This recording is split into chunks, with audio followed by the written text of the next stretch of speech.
अनेक लोकांना वेवळायची सवय असते. माझं काय ना गरिबीच आहे, माझं हे चालतच नाहीये, माझं हेच दुखतंय. ही रडगाणी ते रोज ऐकतं हं. आणि ते म्हणतं ओके याला हेच हवंय ओके. आणि ते देत राहतं तुम्हाला सारखं. म्हणून काही झालं तरी सुद्धा पॉझिटिव्हच बोला. ओके. पॉझिटिव्हच विचार करा कारण ते सबकॉन्शियस माइंड सतत कॅच करते. हं. आणि 21 वेळा त्यांनी ऐकलं ना की त्याच्यात ते रेकॉर्ड होऊन जातं. आणि ओके. ते रेकॉर्ड झालं की ते द्यायला सुरुवात करतं. अरे ह्याला गरिबी पाहिजे का? देऊन टाकू चल. ओके. ह्याला रोगराई पाहिजे का? चल देऊन टाकू. ते तुम्ही दुसऱ्या कुणाबद्दल बोलताय का स्वतःबद्दल बोलताय ह्याच्याशी त्याला हां. घेणं देणं नाही.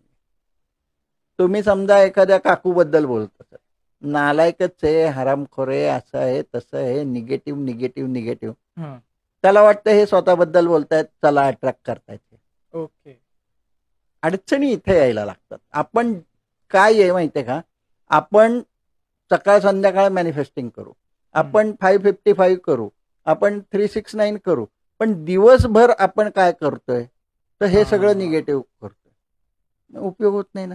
हे नाही झालं पाहिजे. याचा काहीच उपयोग होत नाही.